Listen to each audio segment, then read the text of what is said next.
las almas puedan ser abiertas, los corazones y poder recibir tu palabra, Señor, y así ser transformados. En el nombre de Cristo Jesús oramos.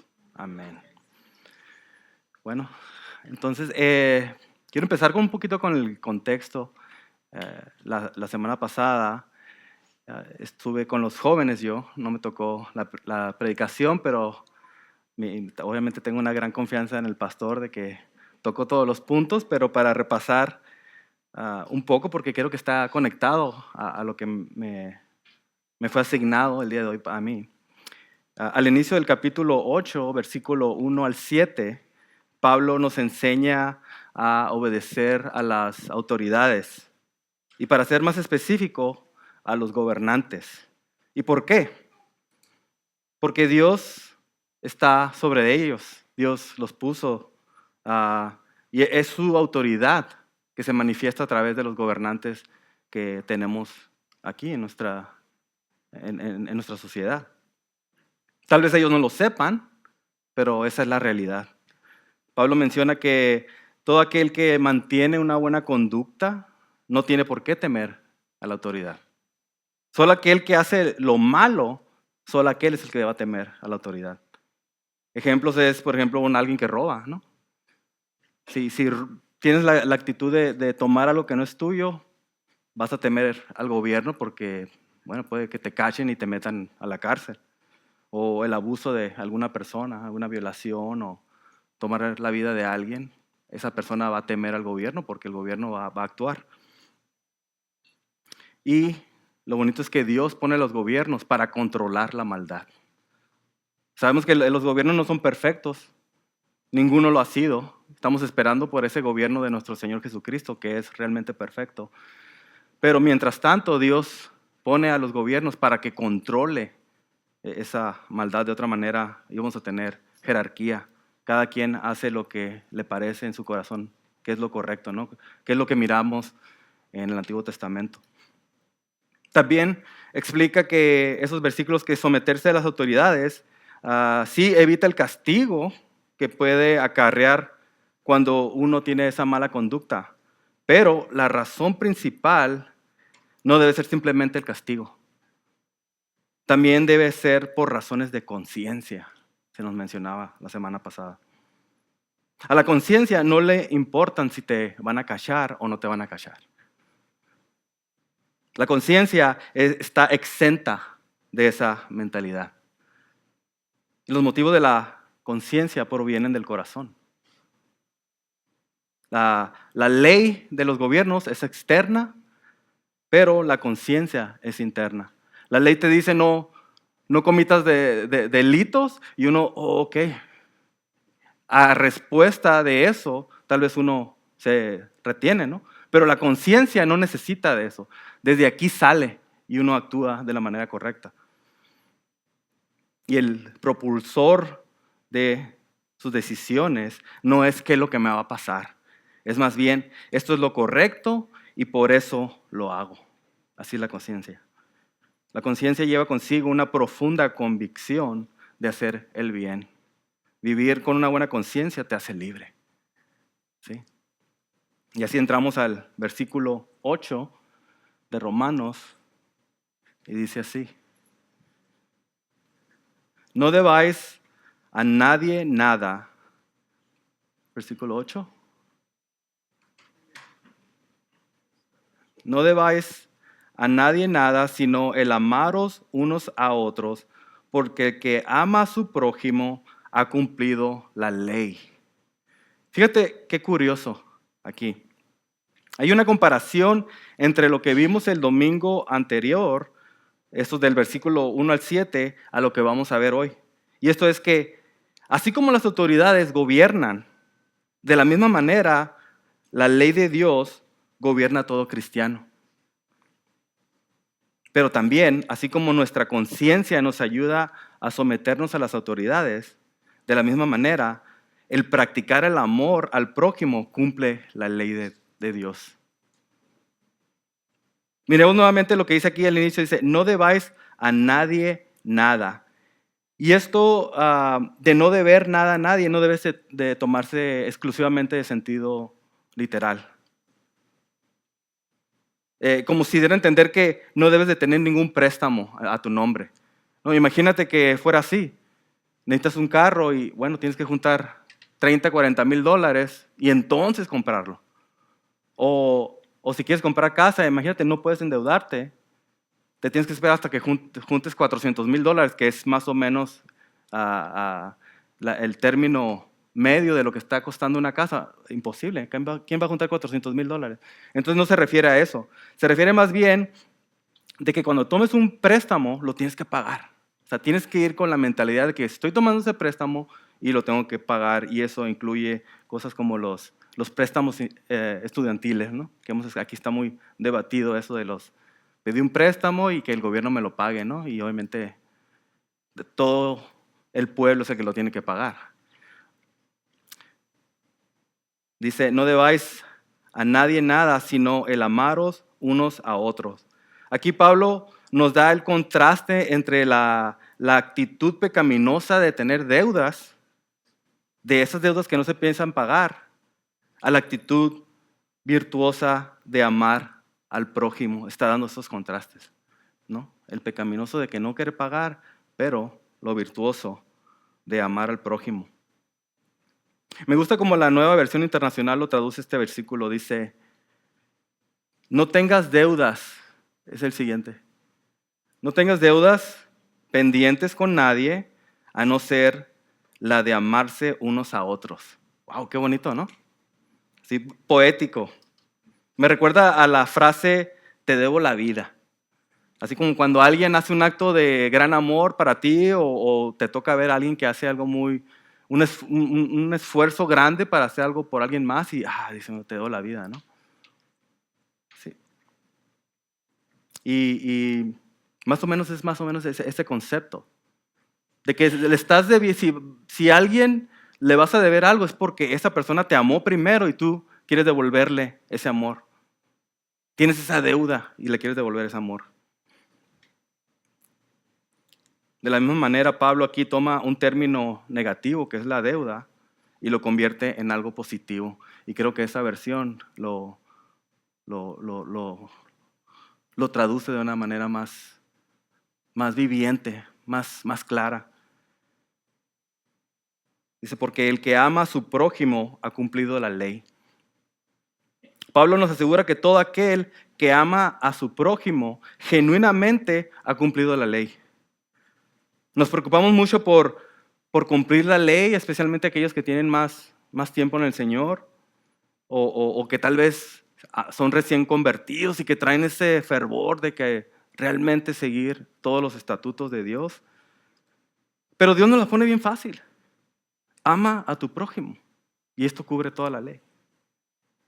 Siguiente versículo 9 dice, porque esto, no cometerás adulterio, no matarás, no hurtarás, no codiciarás.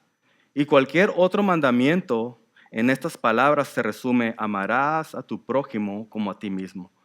Aquí Pablo cita el Antiguo Testamento y de igual manera Jesús había citado estas palabras. Y así como nos mencionó en el versículo anterior que no debemos de tener deudas, de igual manera la Biblia dice y describe el pecado como una deuda. Creo que todos los hemos visto, ¿no? Que el pecado es una deuda que tenemos con Dios. Obviamente, como te digo, esa deuda sí es con Dios, pero es porque Él nos creó, Él nos tiene en una posición, nos creó por un propósito. Y a nosotros al pecar tenemos esa deuda con Él. Él nos hizo a su imagen. Y tenemos que reflejar su imagen en nuestro caminar. Porque es su naturaleza. Y así es su ley. Su ley es el reflejo de la naturaleza de Dios. Y nosotros cuando desobedecemos su ley, estamos rechazándolo a Él. No nada más a su ley. Pero ¿es acaso todo? ¿Nada más contra Dios? ¿Es ese pecado nada más una deuda con Dios? Porque el cometer el adulterio daña a otras personas. No solo a la pareja, no solamente a los hijos. El efecto de este pecado va mucho más allá. Recuerdo un predicador, R.C. Sproul, que mencionaba que estaba dando consejería a una pareja que estaba teniendo problemas y que se querían divorciar. Y ellos le dijeron, bueno, es que nomás, ¿por qué importa? ¿Por qué tanta fricción aquí con el liderazgo de no dejarnos divorciarnos? O sea, es nuestra vida, no le estamos haciendo daño a nadie. Y R.C. Sproul le dice, tengo casi 30 personas recibiendo consejería en este momento por lo que les está pasando a ustedes nada más. La familia, hermanos que realmente los aman, que están cerca de ustedes, están siendo afectados. O sea, que no nada más son ustedes. O sea, le afecta a todas las personas. En cuanto al adulterio, Mateo dice, Jesús en el libro de Mateo 5:26 dice que has escuchado que se dijo no, no cometerás adulterio, pero yo te digo, si ves a una mujer y la deseas, ya cometiste adulterio con ella en tu corazón. O sea, va más allá, es nada más, no nada más el acto, sino que dónde está tu corazón. Esto del adulterio es algo realmente fuerte que destruye las familias. Les comparto una estadística que he leído en varios libros y incluso a profesores con doctorado y todo, ¿no? Obviamente. Dicen que se calcula que alrededor del 50% de los líderes espirituales en las iglesias, estoy hablando de pastores y ancianos, los líderes principales, el 50% de ellos batallan con la pornografía. Ahora imagínate los que no son líderes. ¿Cuánta gente no sale destruida? ¿Cuánta gente no ve tal vez a tu matrimonio y tú piensas que realmente no es tu vida? O sea, ¿a quién le importa? ¿Cuántas personas a tu alrededor no ven tu matrimonio y dicen, así quiero que sea mi matrimonio? Y si falla tu matrimonio, ¿qué va a ser de ellos? Entonces, por eso tenemos que dar ese ejemplo, ¿no? No solamente lo estamos haciendo para nuestros hijos o para nuestra vida, hasta todas las personas que nos conocen van a ser afectadas. El pecado de matar, o mejor dicho, en nuestro lenguaje actual, sería asesinar. Y consiste de quitarle la vida a una persona inocente. Eso es asesinar. Matar es nada más quitar la vida, pero asesinar, y es a lo que se refiere la Biblia, asesinar es quitarle la vida a una persona inocente, y esto incluye a un bebé que está dentro del vientre de su madre. Pero excluye la vida de alguien durante la guerra. El rey David se conoce como un asesino, pero no fue porque le quitó la vida a cientos o posiblemente miles de soldados. A él se le conoce como asesino porque le quitó la vida a un hombre inocente, Urías. Otra excepción sería la pena capital. Las autoridades o el gobierno impone la ley de muerte con el propósito de castigar la maldad e influir a la sociedad a que no cometa esos actos despiadados. La semana pasada vimos esto, como Pablo dice a los romanos que las autoridades son ministros de Dios y lo hacen para bien. Y con su espada vengan y castigan al que practica lo malo. Dios les dio esa autoridad y es para controlar la maldad. Muchos de nosotros podríamos decir, bueno, yo nunca le he quitado la vida a nadie. Estoy exento de ese pecado, pero Jesús dice que si odias a alguien ya eres culpable.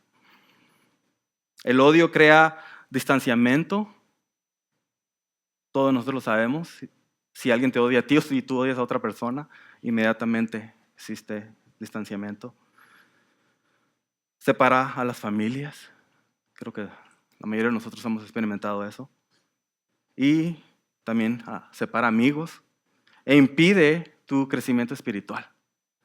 Mi esposa cada rato menciona eso de que cuando odias a alguien es como tomar un veneno, agarrar el veneno y pensar que la otra persona se va a envenenar cuando tú te estás tomando el veneno, ¿no? El pecado de hurtar despoja al individuo de su derecho. No sé si te hayan robado o estafado ahorita que están mucho los scams. Por lo menos creo que a todos nos ha pasado que alguien nos quiere quitar nuestro dinero. Yo recuerdo la primera vez que experimenté esto era cuando era adolescente, tenía como 12, 13 años. Y salieron los primeros tenis Air Max de Charles Barkley, ¿no? De esos de los que te llegaba todo acá abajo, se veía la bolita de aire, ¿no? Y yo realmente todos los de mi edad estábamos locos con esos tenis, ¿no? Y yo junté todo mi dinero, duré meses, lo compré, y a las 2 semanas, saliendo de la escuela, que me agarra un muchacho de esos de los cholos, como decimos allá donde soy yo, y con punta de pistola me asaltó, me llevó lejos, como 3 millas lejos, y allá me dejó y me vine caminando descalzo. Duré 2 meses sin salir a jugar con mis amigos, traumadísimo. Hasta el día de hoy veo a alguien así medio sospechoso y no sé, me imagino que ese es el trauma, ¿no? ¿No crees que creó es una deuda esa persona que me hizo a mí? Y es lo que causa cuando robamos. Tenemos una deuda con esa persona, le quitamos algo que les pertenecía a ellos. El pecado de la codicia. Creo que este pecado es el más común, todos lo tenemos, pero en diferentes niveles. Y también creo que es el más ridículo. Estamos bien, contentos, y de repente vemos a alguien que tiene algo mejor y lo codiciamos. Puede que nos moleste, puede que nos pongamos tristes, porque no tenemos aquello. Pero estábamos bien. Y en algunos casos es tanta la codicia que nos mueve a cometer uno de los otros pecados. Que codiciar a la esposa del amigo o el conocido te mueve a cometer adulterio. El codiciar algo que alguien más tiene te mueve a robar, etcétera, etcétera. Recuerdo un compañero de trabajo que siempre se estaba quejando de que no le alcanzaba el dinero. Siempre lo estaba haciendo. Y lo curioso es que era lo que se conoce aquí como un workaholic. Él llegaba a la oficina a las 4 y se iba hasta las 5 o 6 de la tarde. Y muchas de las veces agarraba el trabajo y se lo llevaba a su casa para continuar en su casa. Y una de esas veces estaba leyendo un libro y leí una estadística que decía que si tienes tu refrigerador lleno de comida, estás en el top, arriba 6% de las personas, considerando todo el mundo. ¿Tú crees que no somos ricos? Y yo le mencioné esa estadística a él y él me tiró a loco. Pero es que él está viendo nada más su círculo pequeño. Ese tiene más que yo, aquel tiene más que yo. Yo no tengo dinero. Pero si te fijas en el mundo, nada más el 6% de todo el mundo tenemos nuestro refrigerador lleno de comida.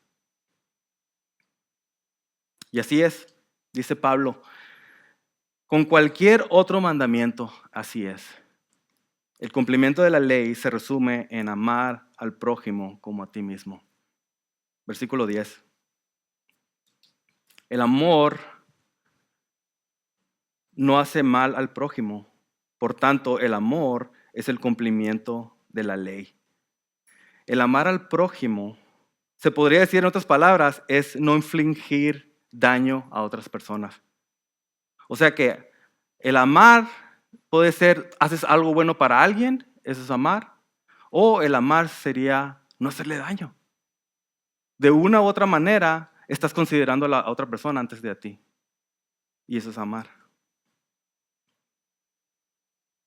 La fidelidad en el matrimonio es amar. El respeto y la protección de la vida del inocente es amar. El respeto por las posesiones de los demás es amar. Estar satisfecho con lo que tiene, no que en sí sea malo querer buscar más, pero al punto de llegar a una obsesión que ya no hay balance en tu vida por querer tener más. ¿Sí? Ahí es donde tienes que tener cuidado, donde tenemos que tener cuidado. Sin importar si los demás tienen más que nosotros, al ver eso, decir, yo quiero más para mi familia, pero no me estoy enfocando en los demás. Yo simplemente quiero algo mejor para mi familia sin dejar las otras cosas importantes. primordialmente estar bien con Dios. Entre otras cosas, hacer esto es amar al prójimo y así cumplir la ley. Versículo 11.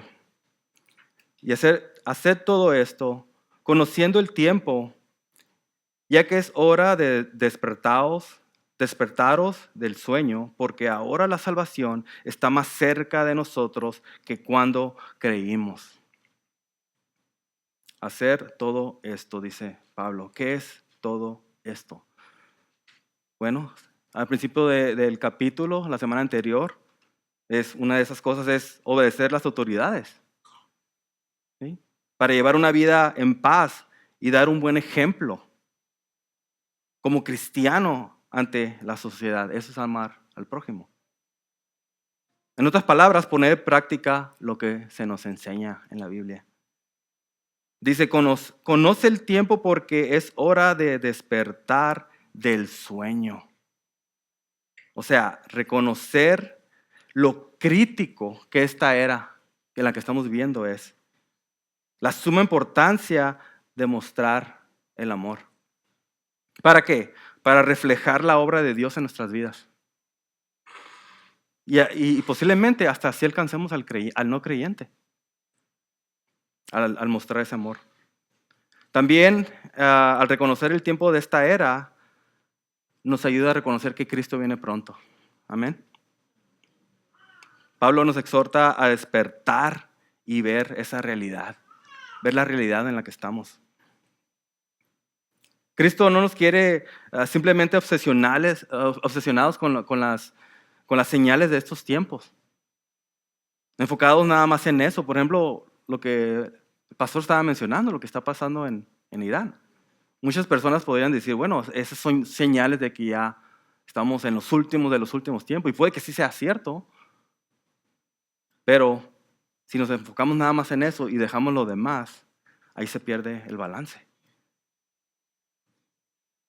Que si Cristo va a volver antes o después de la tribulación, que si el milenio es literal o no es literal, que si el templo en la tierra de Israel va a ser reconstruido, todas esas cosas son importantes. Pero, ¿qué estás haciendo con esa información? Mira lo que dice Jesús sobre los últimos tiempos y su venida en la parábola del siervo fiel y del infiel. Dice en Mateo 24. Dichoso aquel siervo a quien cuando su Señor venga lo encuentre haciendo así. ¿Cómo? ¿Así cómo? Bueno, su obra. La obra que Él te pidió a cada uno de nosotros, esa obra que nos pidió hacer. Amar a tu prójimo, no cometiendo adulterio, no odiando a las personas, respetando las cosas ajenas, no teniendo envidias, ser buen representante de Dios ante las autoridades.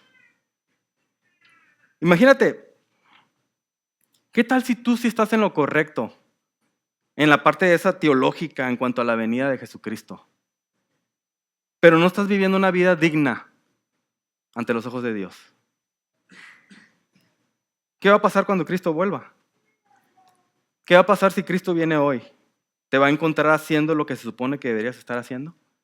Y eso es lo que a mí me da la convicción. Tal vez tú digas, bueno, a mí no me importa eso, pero para lo que les importa, a veces que uno está tan metido en los temas teológicos y empieza a descuidar otras cosas más claras que Dios te está diciendo, así como tu santidad, ¿sí? Como vivir una vida santa.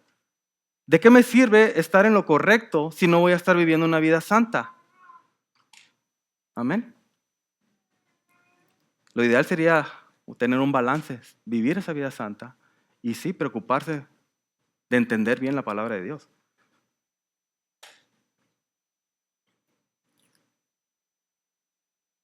Dice la segunda parte del versículo 11, porque ahora la salvación está más cerca de nosotros que cuando creímos, ¿no?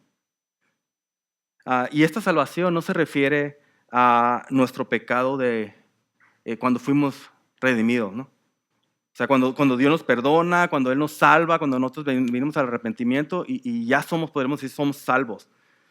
Aquí esta salvación que nos está dando a entender que está por venir se refiere a la segunda venida de Cristo. Cuando Él va a venir, va a hacer las cosas bien, va a renovar todo, vamos a tener ese cuerpo nuevo que ya no va a pecar, va a acabar con todo maldad y las cosas van a ser nuevas, hechas nuevas. Y esta es la salvación final, es nuestra liberación final. Versículo 12. La noche está muy avanzada y el día está cerca.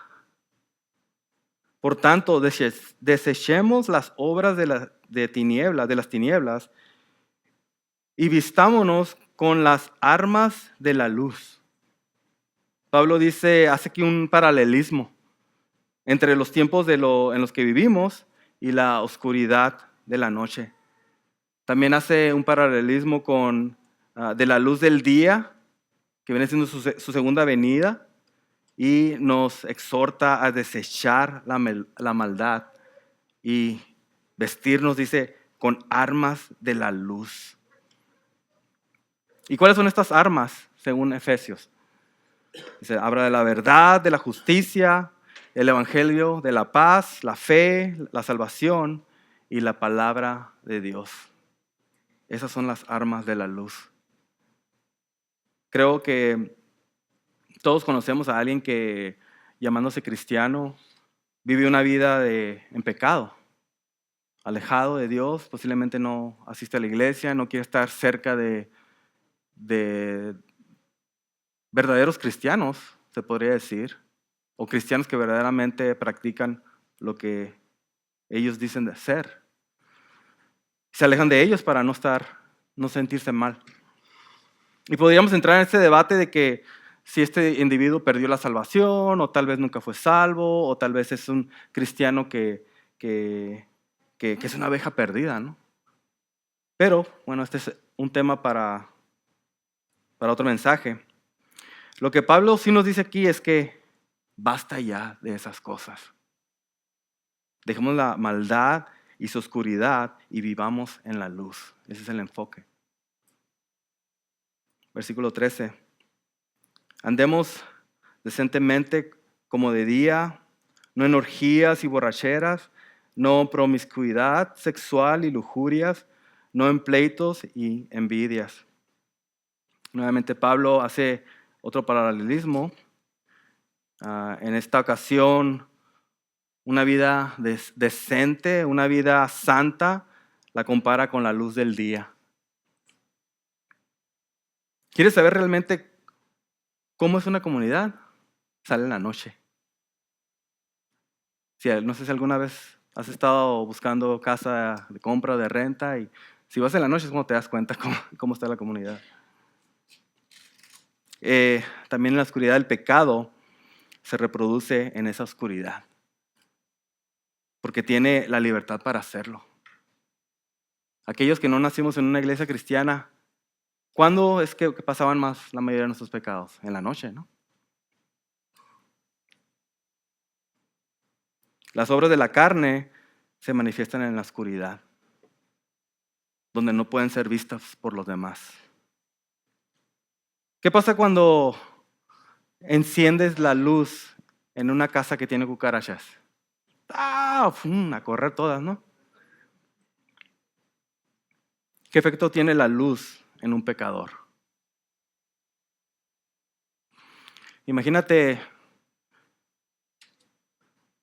no sé si te ha pasado que andas haciendo algo en la noche y un compañero se lastima o una compañera se lastima y no se puede ver, no le importa. O imagínate que tienes llagas o una cortada y no se puede ver, pero prendes la luz y ya ves claramente, ¿no?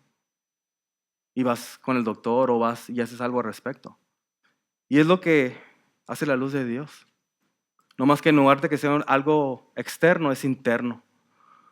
La palabra de Dios lo que hace es te expone la realidad en la que estás pecaminosamente. Y mucha gente no le gusta eso. De igual manera, mucha gente no va a querer tener una cortada, pero si ya la tienes, tú vas a querer saber que tienes esa cortada. ¿Para qué? Para hacer algo al respecto. De la misma manera, amar al prójimo es hablar con la verdad, hablar del pecado, para que todo el oyente pueda ver, pueda despertar de ese sueño y hacer algo al respecto. Yo estoy tan convencido y tan contento de esta iglesia de que se predica el pecado. Y yo sé que hay iglesias que hablan muy bonito y sales bien contento, pero si no se habla del pecado, realmente la luz no está ahí. Porque la luz de Jesucristo te va a exponer, no nada más, no para que te sientas mal nada más, sino te va a exponer tu pecado para que crezcas espiritualmente y primordialmente para que seas salvo. Pero tienes que ser expuesto a la verdad para poder ser confrontado con tu pecado.